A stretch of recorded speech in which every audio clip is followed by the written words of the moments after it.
How's it going, guys? It's Jack Bing here, and wow, Photoshop 2020. Now I know it is April.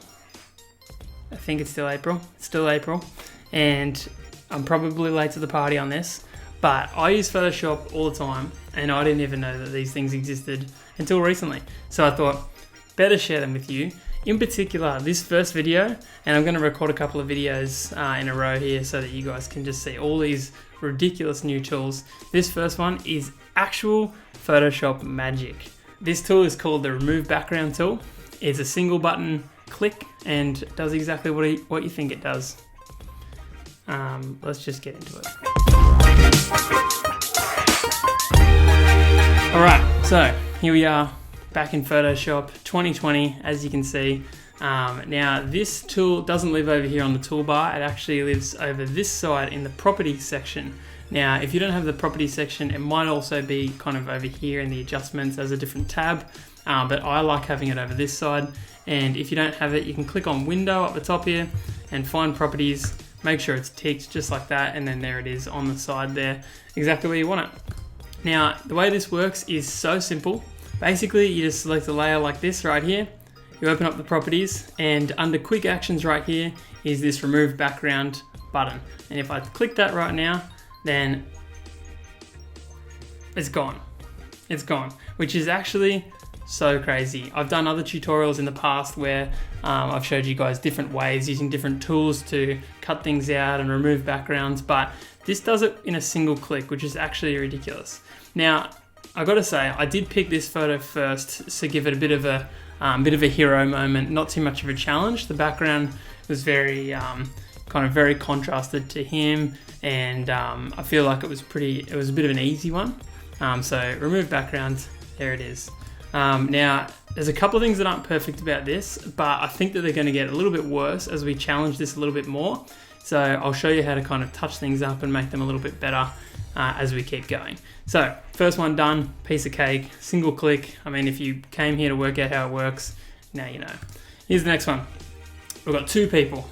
Now, the way this works, Photoshop doesn't have a brain and eyes like we do. We can see that these are people, but it's trying to find patterns and it's trying to find lines and things to work out what is the subject, and using that subject, it's gonna find that subject and it's kind of trying to leave it where it is. Man, I struggled to get that out. So again, I've got it selected here. Go on properties. Let's see how it goes with two people and they're facing the other way. So no faces or anything like that for it to recognize. Pretty good, pretty good. Now, this is what I was talking about before. You can see that on the bottom half here, if we just go back, the contrast with the shoes here obviously wasn't enough, so it didn't realize that was separate to the ground. So when you remove it, the good thing is about this is it actually doesn't remove and delete the background at all. It actually just creates a mask. So if you see this little black and white version here, the black is what's been removed, the white is what's stayed, and you can actually, using the paintbrush over here, you can actually paint things back in and remove them as much as you like. So if we have a look at it, if we've got the foreground color as white and the background color is black, we can come down here and using the white, and if this is selected here as a mask, say that's selecting the layer, that's selecting the mask, we can actually just draw it back in like this. There it is, there's the shoes. And then if we want to get in real tight, now we won't spend too long on this just for the sake of the video, because you could spend as long as you really wanted to make it as perfect as you like. But we'll switch over to black here. Now black's going to start erasing it again, so you can go around the shoe there. Shoes are back. And she did pretty good here. Interesting to point out that the gap here in the arms, I think that this button is gonna, if it sees, like if there's a gap where the background's behind it, I think that it's gonna struggle to see that. So we'll find that out hopefully in the next couple of images. I've picked a lot of these out intentionally to try and challenge it and try and slowly work out what it is and what it isn't able to find easily. Because that's important when you're using these tools, to know what the capabilities actually are, so you kind of know how to use it best and fastest. So this next one here, this girl here, she's behind a window, so I picked this because still clearly a person, and I think that the algorithm that's creating this kind of magic, literal Photoshop magic, is looking for people especially because they're usually the subject of a photo, but there's lots of kind of reflections and weird kind of light things and things all over the top of her. So this one's going to be tricky. I don't think it's going to get it perfect, that's for sure.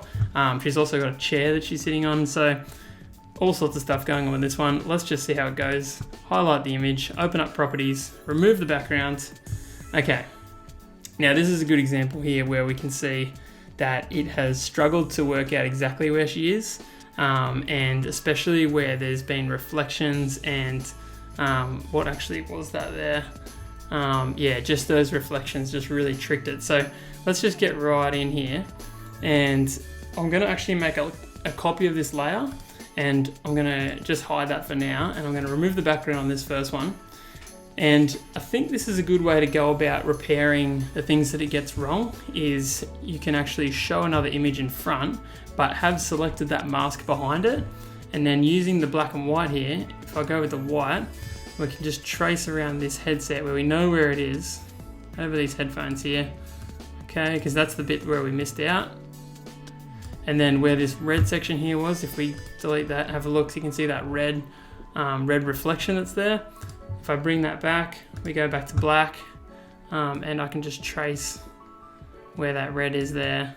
It's weird because you can't really see what's happening, but underneath you're creating the effect just like you need to. Now there's all sorts of other stuff going on here, but we're just not going to bother with that because it's just doing the same thing over and over and spending more time on it.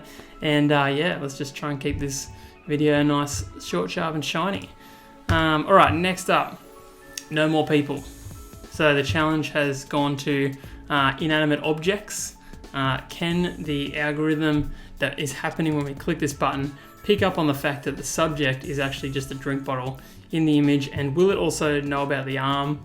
Let's find out. So select the layer and remove the background, and man, it's done a perfect job with the bottle here. The arm got a bit caught up, but again, super easy. If I just go white, bring that right up, you know, that's so easy to bring that back, and you've almost got a perfect cutout that happened in a second. If we have a look here, we've got this same issue again here with the hole. So, you know, same as before, we can mask that back out again, but it really does like 98% of the job for you, just so fast. It's so fast. I really hope that people have come across this video that didn't know about this button, same as me, until the other day, because it's going to change everything as far as how your photoshopping goes, especially when you're removing backgrounds. I've seen people try so many different ways, seen so many different tutorials. I've made multiple tutorials on deleting backgrounds, and now it's literally just like click this layer, click this button, and bang, gets rid of it again. All right, last of all, let's get this done, is a car. Pretty much because I just wanted to see if it would work. There's a lot going on in the background here.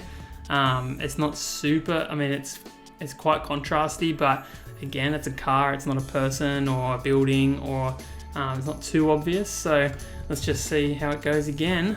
Same as every other time. If you haven't worked out how to use it by now, you can watch the video again, thanks to the magic of YouTube. Remove the background. Pretty good. Did we lose the wheels? We lost the wheels. All right, good example, I guess, just for this last one again. I'll show you guys how to paint those wheels back in super quickly, because it is a pretty quick one to do. So I would be making a copy of that layer, and I use Ctrl-Z to do that. It's just the easiest way for me. Remove that background, bring it back in that next layer, and now I'm using the white over here, and a pretty hard brush, and just you can zoom in as much as you like just to get as much detail as you can to get around there like that. That's the wheel there. There was a bit over the side here that it missed as well. I think it was just here somewhere. And then if I go back over this side and trace that wheel, and then I also noticed it didn't get this shadow underneath here. So I'm just going to get a nice big brush, about that, yep, and bring the hardness right down. And that softness of the brush hopefully kind of replicates this shadow a little bit here. So if I just kind of paint a nice little arc under it like that, let's see how this ended up. Bang, look at that, so fast. I just did that in like I don't know, you guys probably could see the little timer down the bottom, but felt like about 30 seconds. Cut out this car perfectly, just shaving so much time off your Photoshop. Yeah, that's amazing. I'm so glad that I found that, and hopefully you guys feel the same about it. Hopefully you guys liked that video and learned a thing or two. If you did, then as always, as myself and every other person on this platform says, do please like the video and subscribe if you're really enjoying this kind of stuff. I've got plenty more of this content coming up soon because I've found lots of new tools in Photoshop 2020 that you may or may not have known about. So like it, subscribe guys, and yeah, keep coming back, checking. We hit 1,000 subscribers the other day, and I just am actually so thankful for that. You guys are so awesome, and yeah, really appreciate it. Is that all I have to say? All right, that's it. Thanks so much guys. See you later.